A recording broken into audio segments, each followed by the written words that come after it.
है कहानी 7 जन्म, जो हमसफर 7 जन्मों का कहानी पर आधारित है। और इस कहानी को लिखा है अपर्णा ने और आवाज दी है माधुरी ने। भाग 1। वो एक बहुत बड़ा कारखाना था। बाहर के हिस्सों में बत्तियां पूरी तरह से नहीं जल रही थीं। दिसंबर के महीने के बावजूद अंदर का तापमान बढ़ा हुआ सा लग रहा था। कारखाने के मजदूर थोड़ी थोड़ी दूर पर झुंड में बैठे खाना खाते हुए बातें कर रहे थे। एक बड़े से गलियारे को पार करते ही एक लंबी चौड़ी सी प्रयोगशाला नजर आ रही थी। वहां बैठी वो लड़की घबराई हुई सी अपनी डायरी में कुछ लिख रही थी। क्या हुआ शांभवी, आज घर नहीं जाना? शाम ढलकर रात हो चुकी है भाई। घबराई हुई सी वो चौंक कर उस लड़के को देखने लगी। विशाल, अगर इन लोगों ने सफाई वाली पाइप की हवा के वेंट को ठीक नहीं करवाए तो बहुत बड़ा हादसा हो सकता है। जस्ट शट अप यार, तू क्यों इन सब पचड़ों में पड़ रही है? सरकारी कारखाने ऐसे ही चलते हैं, बाहर में जाए, हमें क्या? तू पागल है क्या? अगर मिथाइल आइसोसाइनेट का रिसाव हो गया ना तो ये पूरा भोपाल तबाही के बादल में उड़ जाएगा। कोई जिंदा नहीं बचेगा। तू सच में बहुत डरपोक है यार। और तेरा वो फियांसे तुझे और डराता रहता है। नहीं, बल्कि शिव सही कह रहे हैं। मुझे यहाँ की प्रॉब्लम्स एक बार मुख्यमंत्री जी को लिख देनी चाहिए। कुछ देर में ही धुआं सा फैलते हुए लैब तक चला आया था। धुआं इतना गहरा था कि सांसें भारी सी होने लगी थी। ऐसा लगा कि कोई गला पकड़कर दबाने लगा है। तेजी से नाक मुंह में भरती गैस से आंखों से पानी बहने लगा। फायर अलार्म बजने लगा, लेकिन देर हो चुकी थी, बहुत देर। घबराकर तेजस्विनी की नींद खुल गई। आज फिर वही सपना देखा था उसने, और अपने अलार्म के बजने से पहले ही उस सपने के सेफ्टी अलार्म से जाग बैठी थी। पता नहीं उसके पैदा होने के 12 साल पहले घट चुकी ये त्रासदी क्यों बार बार सपने में आकर उसे डरा जाती थी। अलार्म की आवाज पर बालकनी में खड़ी कॉफी पीती तेजस्विनी तेजी से अंदर चली आई और अलार्म बंद कर दिया। उसकी जागती आंखों का देखा सपना ही ऐसा था कि उसे सोने नहीं दे रहा था। उसने अपने प्रोजेक्ट के लिए रात दिन एक कर दिए थे। रात में 2-2:30 बजे तक काम करने के बाद भी वो सुबह 6 बजे अपने अलार्म से पहले बिस्तर छोड़ दिया करती थी। अपने लिए कॉफी चढ़ाकर वो एक बॉक्स में दूध और एक बड़ा सा ब्रेड का पैकेट लिए बिल्डिंग से नीचे उतर जाती थी, और फिर उसके ढेर सारे छोटे छोटे दोस्त उसे घेर लेते थे।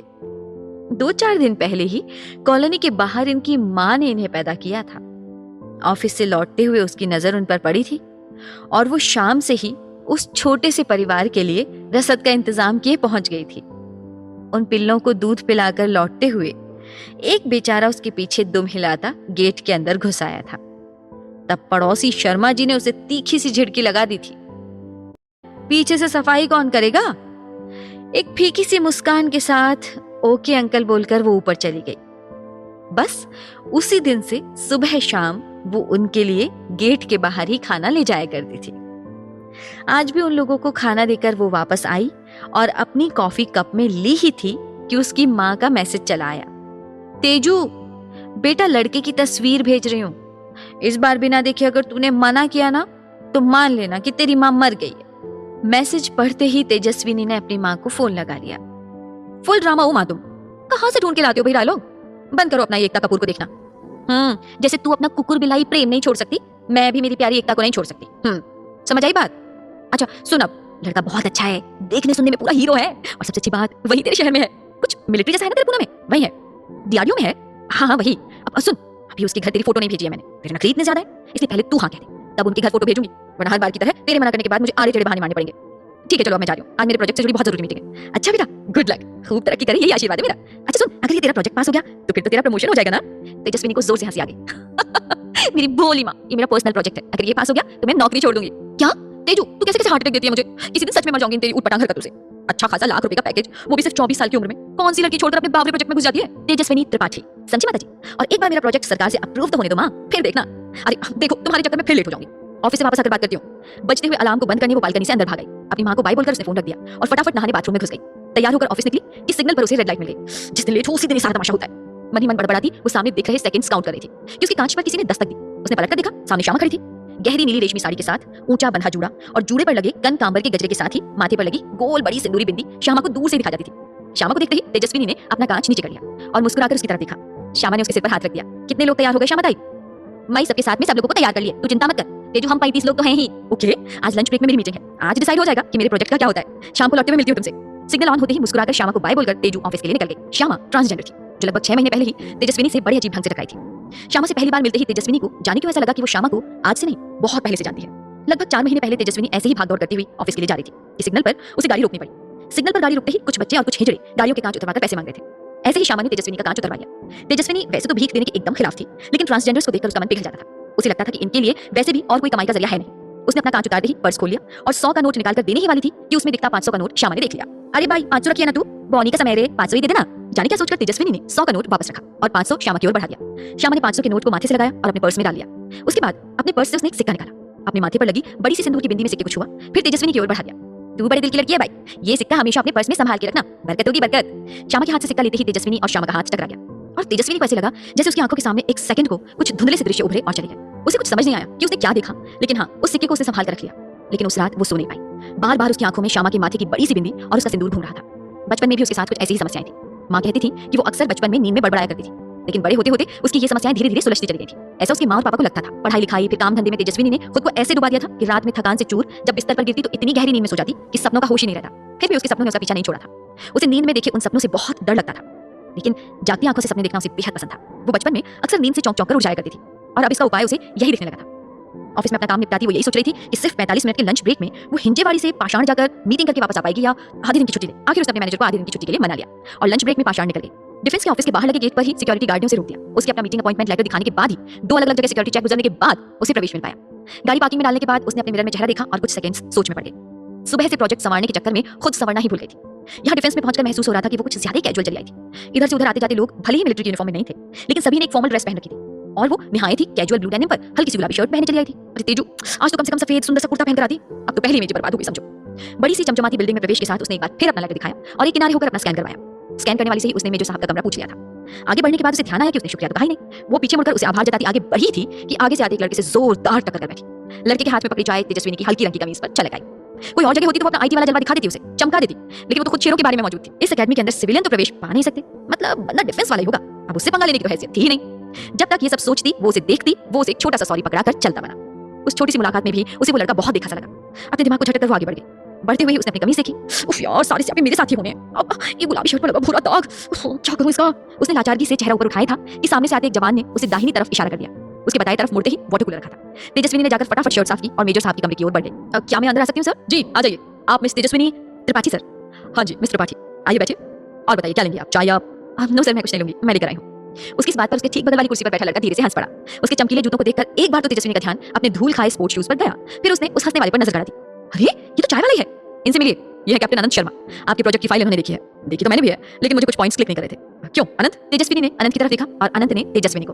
अनंत ने मुस्कुराकर उसका अभिवादन किया और उसे अपना परिचय देने लगा, लेकिन तेजस्विनी के दिमाग में यही चल रहा था कि आखिर उसके प्रोजेक्ट में ऐसा क्या था जो इन्हें क्लिक नहीं हुआ। सर प्रोजेक्ट में क्या गड़बड़ लग रही है आपको? देखिए आप कह रही हैं कि स्ट्रीट डॉग्स को ट्रेनिंग देंगी, वो भी पुलिस और मिलिट्री के लिए। ये पॉसिबल नहीं है मिस्टर पाठी। स्ट्रीट डॉग्स की पैदाइश, उनका बॉडी स्ट्रक्चर, उनका स्किल इतना नहीं होता कि वो यहाँ काम कर सके। ये छोटी मोटी तो नहीं, देश की सुरक्षा की बात है। वही तो कह रही हूँ सर, ये हमारे देश की सुरक्षा की बात है। तो क्या हमारी गलियों में घूमते डॉग्स ये नहीं कर पाएंगे? सर गली में घूमते कुत्ते को कोई अगर एक बार रोटी डाल दे तो वो कुत्ता जिंदगी भर उसकी गली और उसके घर की रखवाली करता है। फिर कोई बाहर का आदमी उसके घर पर बुरी नजर डाल के तो देखे, भौंक भौंक कर पूरे मोहल्ले को जमा करने की कुव्वत रखता है, वही गली का कुत्ता। अगर बिना किसी प्रॉपर ट्रेनिंग और खाने पीने के भी इतना जज्बा वो रख सकता है, तो सोचिए अगर उसे सही पोषण और ट्रेनिंग दी जाए तो वो क्या नहीं कर सकता। सर मुझे विदेशी नस्लों से कोई दिक्कत नहीं है, ट्रेनिंग तो उन्हें मैं दूंगी, लेकिन देश के लिए कुछ भी कर जाने का जज्बा तो हम हिंदुस्तानियों के खून में ही रहता है। तेजस्विनी ने अनंत की तरफ देखा। क्यों कैप्टन साहब, ठीक कहा ना मैंने? जज्बात बहुत खूबसूरत बयां किए हैं आपने, लेकिन सिर्फ इन्हीं से डिफेंस नहीं चलाया जा सकता। इसके लिए मैं पहले आपके ट्रेन के डॉग्स देखना चाहता हूँ, तभी हम लोग आगे इस प्रोजेक्ट पर विचार कर पाएंगे। श्योर, आप जब कहें। वैसे कल वीकेंड है, मेरी छुट्टी भी रहती है, तो कल मैं आपको अपनी फैमिली से मिलवा सकती हूँ। कैप्टन ने मेजर से अनुमति ली और बाहर निकल गया। तेजस्विनी और अनंत साथ साथ आगे बढ़ते चले गए। वैसे आपने कैप्टन की पोस्ट पर ज्वाइन किया था? तेजस्विनी के सवाल पर अनंत उसे देखकर मुस्कुरा उठा। नहीं मिस्टर पाठी, एक्चुअली मैं इंजीनियर हूँ। मैंने मिलिट्री इंजीनियर सर्विसेज क्वालिफाई किया था। चेन्नई में ट्रेनिंग के बाद मुझे डीआरडीओ पुणे में पोस्टिंग मिल गई है। अभी यहाँ काम करते हुए मुझे 6 साल हो चुके हैं। मैं सीनियर साइंटिस्ट हूँ। बॉर्डर पर तैनात सैनिकों के लिए मैंने एक स्पेशल शील्ड डिजाइन की थी। उसी के बाद मुझे कैप्टन की पदवी दी गई। पर हूँ मैं एक सामान्य अनुसंधान वैज्ञानिक, लेकिन हाँ यहाँ काम करते हुए मन में देशभक्ति का जज्बा इतना ज्यादा दौड़ गया है कि कभी बॉर्डर पर जरूरत पड़े तो गन उठाकर दुश्मन का मुंह तोड़ जवाब देने से पीछे नहीं हटूंगा। ओह तो आप साइंटिस्ट हैं? जी। वैसे आप क्या करते हैं? जी मैं तो सिंपल सी आईटी इंजीनियर हूँ, कोड बनाती बिगाड़ती रहती हूँ। फिर अचानक ये डॉग को लेकर प्रोजेक्ट आपके दिमाग में कैसे आया? बस आ गया। असल में मुझे पेट से बहुत प्यार है, लेकिन जब अपने आसपास के लोगों को देखती हूँ कि मुंह मांगे दामों पर विदेशी नस्ल के कुत्ते तो खरीदकर गोद में बिठाकर घूमते हैं, लेकिन वहीं गली के कुत्तों को खिलाने के लिए उनके पास एक ब्रेड का टुकड़ा तक नहीं होता, बल्कि उन्हें हिकारत से दुत्कार देते हैं। बस तभी विचार आया कि इन विदेशी नस्ल के कुत्तों में और हमारे देसी कुत्तों में इतना फर्क क्यों होता है, और मैंने अपना प्रोजेक्ट डिजाइन कर लिया।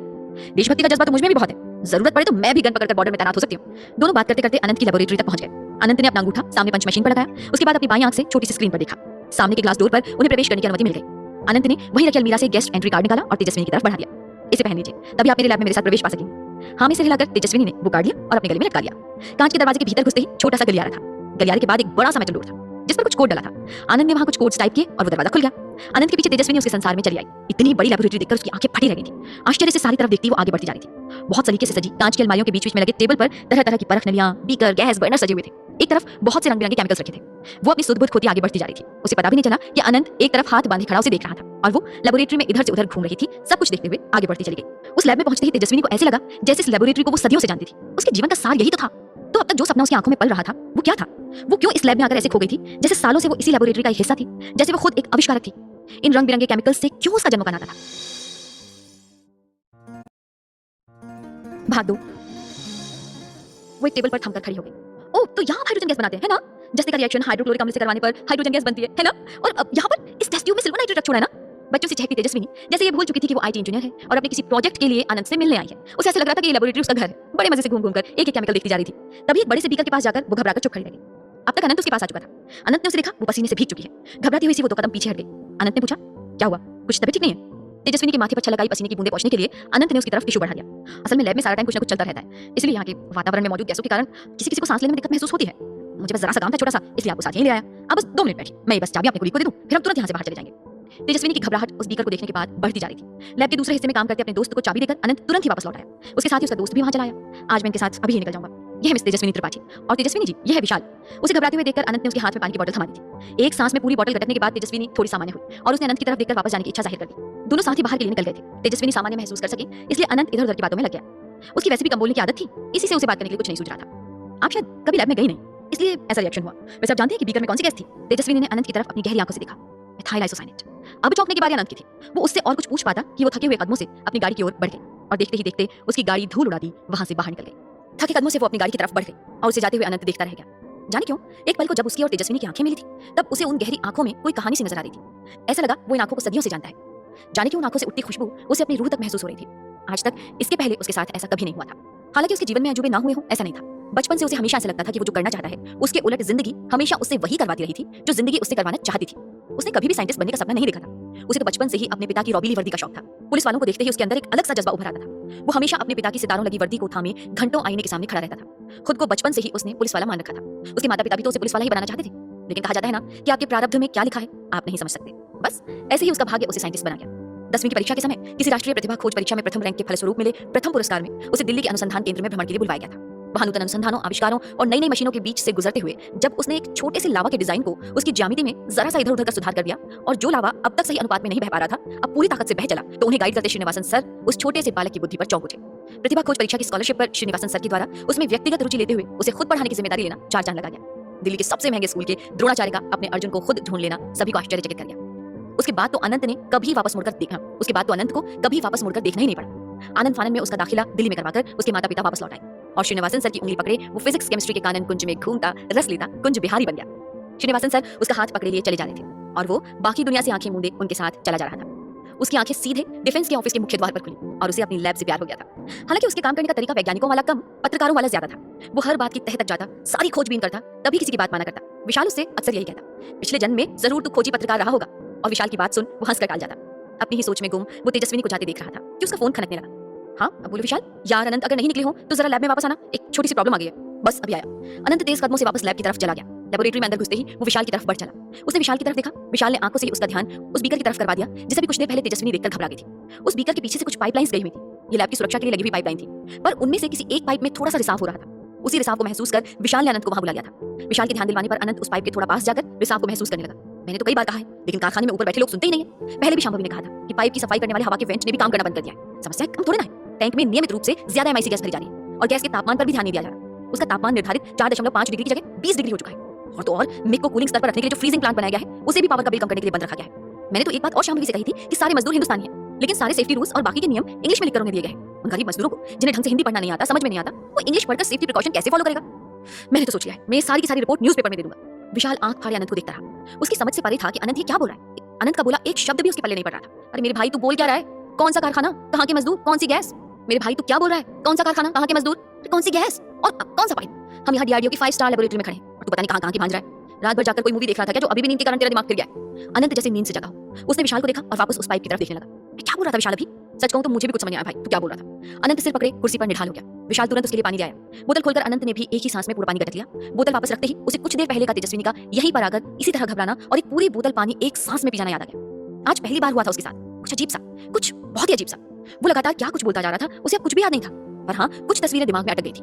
वो वहीं बैठे बैठे जैसे याद करने की कोशिश कर रहा था कि आखिर वो किस कारखाने के बारे में बात कर रहा था। उसे अब कुछ बनते बिगड़ते चित्र अपनी आंखों में नजर आने लगे थे। उसने आंखें मूंद ली। हर चीज खुली आंखों से दिखने वाली नहीं होती ना, उसे नजर आ रहा था एक हल्के उजाले और अंधेरे के बीच का कारखाना, इधर उधर बैठे हुए मिल मजदूर, एक गलियारा जिसके पार बनी कोई छोटी सी प्रयोगशाला का लोहे का भारी भरकम दरवाजा और दरवाजे के पार खड़ा विशाल जो किसी से कुछ बातें कर रहा था। लेकिन ये विशाल वो विशाल तो नहीं था, शायद नाम ही एक था बस। कि तभी एक आवाज उसके कानों में गूंजी, शिव वहां क्या कर रहे हो, अंदर आ जाओ, अभी मैनेजर सर नहीं है। एक हाथ उसकी तरफ बढ़ा और उसे लैब के अंदर खींच लिया। वो हड़बड़ाकर अपना सामान समेट पाता कि खींचने वाली मुस्कुराती हुई उसके सामने चली आई। अपने चेहरे पर बिखरी लटें उसने नफासत और नजाकत से हटाकर कानों के पीछे डाली और उसका चेहरा देखकर वो चौंक गया। तेजस्विनी! अनंत के मुंह से ये नाम सुनकर विशाल ने उसके कंधे पर हाथ रखा। भाई वो तो कब की चली गई। अनंत परेशान हाल में उठकर वहां से अपने रूम के लिए निकल गया। फिर उस रात वो रात भर नहीं सो पाया। अगले दिन सुबह जल्दी ही तैयार होकर अनंत तेजस्विनी से मिलने निकल गया। एक दिन पहले की लेबोरेटरी में हुई उसकी बातें दिल दिमाग पर अब तक छाई हुई थी। उसे समझ नहीं आ रहा था कि उन कारखानों में मजदूरों के बीच तेजस्विनी उसे क्यों दिखाई दे रही थी। तेजस्विनी की सोसाइटी के बाहर पहुंचकर अनंत ने उसे कॉल कर लिया। तेजस्विनी कुछ पलों में नीचे चली आई। क्या मैं इसे अपने साथ ले लूं? तेजस्विनी ने अपने डॉग की तरफ इशारा किया। अनंत ने देखा एक भूरा हट्टा कट्टा अच्छी नस्ल का कुत्ता तेजस्विनी के साथ था। जी बिल्कुल, आज तो असल में इसी का इंटरव्यू है, तेजस्विनी ने मुस्कुराकर कहा और गाड़ी के पीछे का दरवाजा खोलकर कुकी को अंदर बिठा दिया। कुकी को बैठाने के बाद वो सामने अनंत की बाजू वाली सीट पर आकर बैठ गई। अब चलिए, पर ये तो बताइए हमें चलना कहाँ है? आप गाड़ी चलाइए, मैं बताती जाऊंगी। वहां से कुछ दूर आगे निकलते ही एक ओवरब्रिज को पार कर तेजस्विनी ने एक तरफ गाड़ी को मुड़वा दिया। कुछ आगे बढ़ने के बाद एक बहुत खाली सा मैदान था। वहां ले जाकर उसने गाड़ी एक तरफ पार्क करवा दी। कुकी को पीछे से बाहर निकालकर उसकी ट्रेनिंग दिखाने के लिए लाए सामान को निकालकर तेजस्विनी ने एक एक कर कुकी की करामातों का प्रदर्शन शुरू कर दिया। तेजस्विनी और कुकी अपने आप में इतने मस्त थे कि वो अपने आसपास की हर चीज को भूल चुके थे। यहाँ तक कि अनंत वहां उन्हें खड़ा देख रहा है ये भी उन दोनों को होश नहीं था। लेकिन ऐसा था नहीं, वो दोनों अकेले में ही अपने आप में मगन थे। अनंत भी बिल्कुल उनकी बराबरी से ही उनके कारनामों को देखकर मंत्रमुग्ध हुआ जा रहा था। ब्रावो ब्रावो, कमाल है आपका कुकी तेजस्विनी जी। देखा, कहा था ना मैंने, आप भी इंप्रेस हो गए आखिर। जी बिल्कुल सही कहा, पर मुझे तो एक गोल्डन रिट्रीवर लग रहा है, स्ट्रीट डॉग तो नहीं लग रहा। कहाँ का गोल्डन रिट्रीवर, खालिस देसी है। एक रात ऑफिस से लौट रही थी तो बारिश में भीगता हुआ शेल्टर की तलाश में पड़ा हुआ था। शायद 4-5 दिन पहले ही इसकी माँ इसे पैदा करके इससे बिछड़ गई थी। मुझसे ऐसे रास्ते पर इसे भीगता नहीं दिखा गया था। मैं इसे उठाकर ले आई और बस उस दिन से ये मेरे साथ है। अब बताइए, इसे देखकर कहीं से लगता है कि एक मामूली स्ट्रीट डॉग था? अच्छा सुनिए, आइए मुझे टच कीजिए। तेजस्विनी की बात सुनकर अनंत इधर उधर देखने लगा। उसे अचानक लगा कि इस लड़की को क्या हो गया है। तेजस्विनी उसे देखकर हंसने लगी। अरे आइए ना, छू कर तो देखिए मुझे। अनंत अभी असमंजस में खड़ा था। तेजस्विनी ने फिर अपनी बात कह दी। अरे बाबा, मैं कुकी की टेस्टिंग के लिए बोल रही हूँ, आइए तो सही। और तेजस्विनी ने अपना हाथ हवा में आगे फैला दिया। अनंत ने धीमे से अपना हाथ आगे बढ़ाया और तेजस्विनी के बढ़े हुए हाथ को थाम लिया। एक पल को उन दोनों को ऐसा महसूस हुआ जैसे सारी सृष्टि वहीं थम गई है। उन दोनों के चारों ओर ही सब कुछ घूम रहा हो, जैसे जीवन मरण प्रलय सब कुछ, सृष्टि की उत्पत्ति से लेकर आज तक वो दोनों एक ही हो जैसे। सिर्फ आज का नहीं, जैसे जन्मों का नाता हो उनका। तेजस्विनी को उम्मीद थी कि कुकी तुरंत ही अनंत पर झपट पड़ेगा, लेकिन कुकी चुपचाप जाकर अनंत के पैरों के पास बैठ गया था और उसके पैरों को चाटने लगा। अनंत और तेजस्विनी एक दूसरे का हाथ थामे एक दूसरे को देखते रह गए कि तभी बारिश की मोटी मोटी बूंदें उन दोनों को भिगोने लगी और दोनों ही भागकर वापस अनंत की जीप में जा बैठे। कुकी को साथ लिए वो लोग वापस निकल पड़े। तो कैसी लगी मेरी ट्रेनिंग? एक्सीलेंट, मान गया मैं आपकी ट्रेनिंग और आपके डॉग दोनों में बहुत दम है। तो मेरा प्रोजेक्ट अप्रूव मान लो? मेरी साइड से तो मान सकते हैं, लेकिन डिफेंस में मैं अभी बहुत छोटा आदमी हूँ। मेरे ऊपर के लेवल के लोग ही डिसाइड कर पाएंगे कि आपको इतना बड़ा प्रोजेक्ट दिया जाए या नहीं। लेकिन मैं आपकी मदद कर सकता हूँ। मैं इतने सालों से डिफेंस में काम कर रहा हूँ, यहाँ की ट्रेनिंग के तौर तरीके काफी अच्छे से जानता हूँ। तो आपको आपकी डॉग की ट्रेनिंग के लिए मैं मदद कर सकता हूँ। इसके बाद आप महीने भर में एक कंप्लीट प्रोजेक्ट का प्रेजेंटेशन दीजिए। यकीन मानिए, उसके बाद आपका प्रोजेक्ट पूरी तरह से पास हो जाएगा। Oh thank you so much captain साहब, आप नहीं जानते आपने कितना बड़ा एहसान किया मुझ पर। आइए मैं आज आपको अपने ऑफिस ले चलती हूँ, मेरे एम्प्लॉय से भी मिल लीजिए।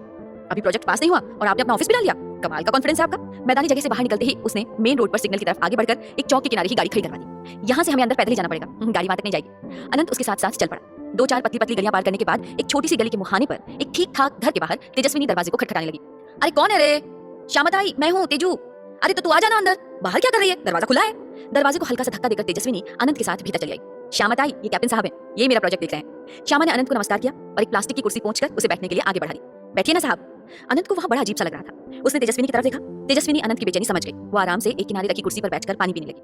कैप्टन साहब, मेरा कंप्लीट प्रोजेक्ट तो यही है। मेरे ट्रेनिंग सेंटर में डॉग को ट्रेनिंग श्यामताई और उनके ग्रुप के सदस्य ही देंगे। अनंत आश्चर्य से तेजस्विनी को देखने लगा। मैं तुम्हारा मतलब नहीं समझा। इसमें समझने वाली क्या बात है सर? आपको और हमें लगता है कि हम सारा संसार चलाते हैं, पर ऐसा है तो नहीं। भगवान के बनाए इस संसार में हर एक इंसान का अपना वजूद है और हर एक इंसान का अपना महत्व है। मैं हमेशा से यही सोचती आई हूँ। इतनी देर में श्यामा अपने समूह के बाकी सदस्यों को उन लोगों से मिलवाने ले आई। सभी एक एक कर उनके सामने हाथ जोड़कर खड़े हो गए। सबसे मिलने के बाद तेजस्विनी ने सबको प्रोजेक्ट अप्रूव होने की खुशखबरी दी और अपने पास से निकालकर एक मिठाई का डिब्बा उन लोगों के हाथों में रख दिया। अब मैं चलती हूँ श्यामताई, वरना मुझे घर पहुंचने में देर हो जाएगी। अनंत और तेजस्विनी वहां से निकल गए। बाहर निकलकर ऐसा लगा कि अनंत ने चैन की सांस ली। क्या हुआ? वहां अजीब लग रहा था आपको? बहुत अजीब, तुम सोच भी नहीं सकती कितना अजीब है। पहली बार मैं ऐसी किसी जगह पर। अनंत की बात आधे में ही काटकर तेजस्विनी बोल पड़ी। मैं समझ सकती हूँ कैप्टन साहब, बचपन में मेरा भी यही हाल था। मैं जहाँ कहीं भी इन लोगों को देखती थी घबरा जाती थी और घबराकर अपनी माँ के पल्लू में छिप जाती थी। धीरे धीरे बड़ी होती गई, लेकिन मुझे कभी समझ नहीं आया कि ये हमसे अलग कैसे हैं। समय बीता गया और मैं कॉलेज की पढ़ाई पूरी करके नौकरी में भी आ गई। किस्मत के साथ नौकरी में आने के बाद भी मैं बहुत खुश नहीं थी, जबकि सच कहूँ तो आज तक मुझे हर चीज जैसे प्लेट में परोस कर मिली हो, ऐसी किस्मत के साथ पैदा हुई हूँ। इसके बावजूद भी मैं कभी खुश नहीं रह पाती थी। ऐसे में ही ऑफिस जाते समय एक दिन सिग्नल पर श्यामा ताई से भेंट हो गई। इन्होंने भीख के लिए मेरे सामने हाथ बढ़ाया। पहले तो मुझे जरा गुस्सा आया कि कुछ काम धाम करते नहीं है, बस भीख मांगते रहते हैं। फिर एकदम से लगा कि ये तो ट्रांसजेंडर है, ये क्या काम करेंगे। फिर सोचा कि काम तो नहीं कर सकते, इनके भी तो 2 हाथ और 2 पैर हैं। मैं एक बार फिर सोचने पर मजबूर हो गई कि शायद हमारा समाज इनसे कोई काम करवाता ही नहीं। तब मैंने अपना पर्स खोला और एक 100 का नोट श्यामा ताई की ओर बढ़ाना चाहा, पर श्यामा ताई ने मना कर दिया। उन्होंने कहा कि तेरे पास तो 500 भी है भाई, तू तो इतना कमाती है, तू दान कर सकती है।